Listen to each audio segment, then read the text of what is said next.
Like your vacation with a slice of history and some great refreshments? In this edition of eneRGy, we've got both of those coming up real soon for you.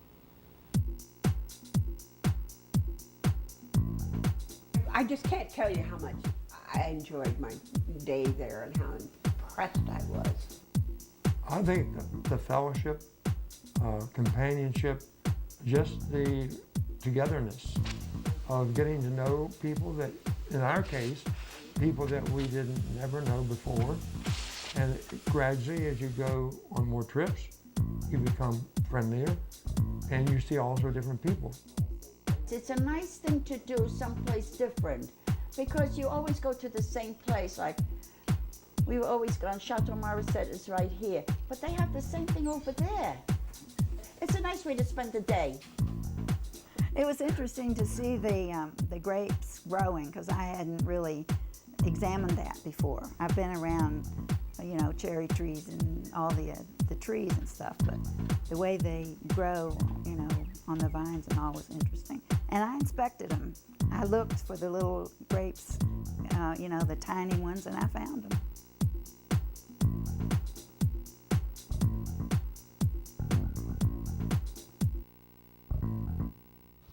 Hi and welcome to eneRGy. I'm Dean Crane. On today's show, we've got a road trip planned for you. We're going to historical Bedford, Virginia. I love the town. It's a small town. That's impressed me, small town. And I think they're going to keep it a small town the way it is. And it's nice to see towns like that. They have beautiful scenery. When we went up to the winery, all around, seeing all these fruit trees, everything like that. I enjoy country. It was a beautiful view of the Peaks of Otter. Must put that in, because the outside was really impressive, and I loved it because it just simply took me back to home. It is so beautiful.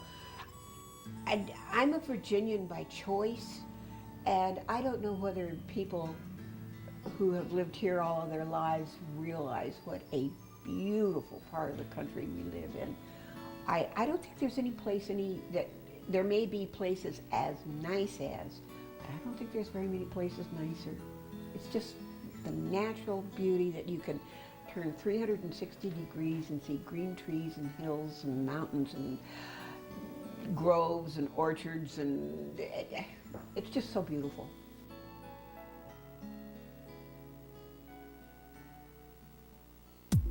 So now that we know a little bit about Bedford, we're going to take a break. And when we come back, we're going to go to the D-Day Memorial.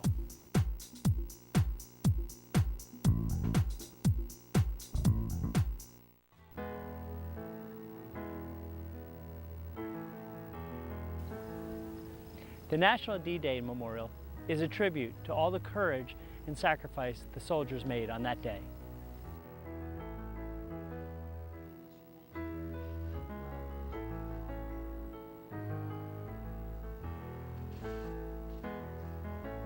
Why would you not want to go to the D-Day Memorial? It's on your back door. First of all, it's a beautiful trip. It's a beautiful area. It's a wonderful monument. I can't say why you would not want to. I don't have any other answer for that one. I think it's a great honor to all of the guys who landed on that beach, whether they're living or dead now. And it was a long time coming, and it should have been done a long time ago. The national parks should take it over if they can't get the money to keep it going. Here in Blacksburg, we do have a lot of veterans, and who we lived through that time. A lot of us have lived through that time, and we want to see what was there, because we can't visualize this. We have not been there. And even if you did make a trip, like I did go on a cruise, and one of the stops that people could go to was Normandy and see all the grave sites, you know, of all those Americans who were killed. I wanted to see, and I felt it, and I told my boys, both of my boys, and my oldest son told me that the children from Blacksburg have made a trip there, but I have told my boys definitely, and my brothers who were in the Second World War, that they should, when they come visit me, they must see the Bedford Memorial. I really strongly feel that way, because they could tell their children about it. We're not taught enough history in school.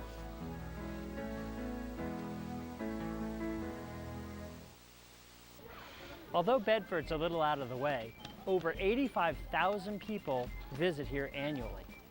And to help us out a little bit with our trip, we caught up with someone who could tell us a little bit more about what the memorial had to offer.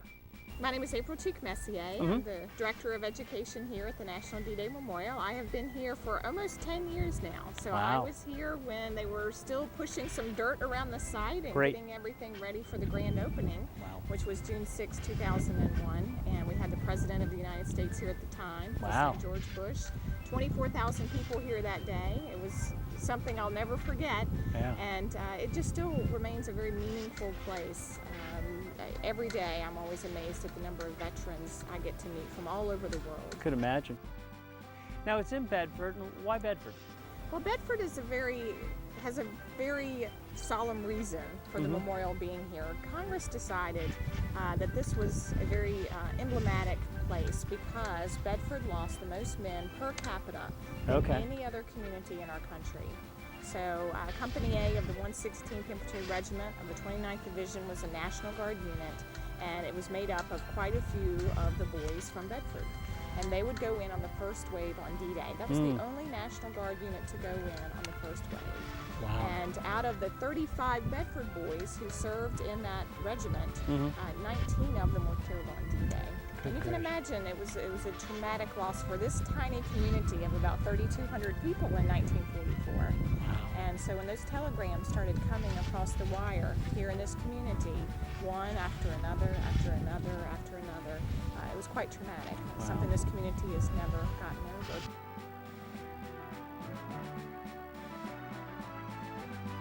So there's some questions about how many casualties there actually was. Do you have any figures on that? Well, casualties, it's hard to ascertain because casualties actually imply those who were missing in action, those who were killed in action, as well as those who were injured. But we have been able to ascertain how many were killed on D-Day, on June the 6th, 1944. And we are the only institution in the world to do that research. If you look at history books, you'll notice that the fatalities are all over the map. You see anything from 2,000 to 10,000. So about 10 years ago, we embarked on a project to research the name of every single soldier, sailor, airman, Coast Guardsman killed on D-Day. And it took 10 years to do that, and it was painstaking research. But we finally came up with a figure of 4,413 fatalities, those who were killed just on June the 6th, 1944. Wow, that's amazing. So we're the only place in the world to do that, and it's on our memorial wall that visitors can see when they visit here at this site. That's impressive. It's very moving.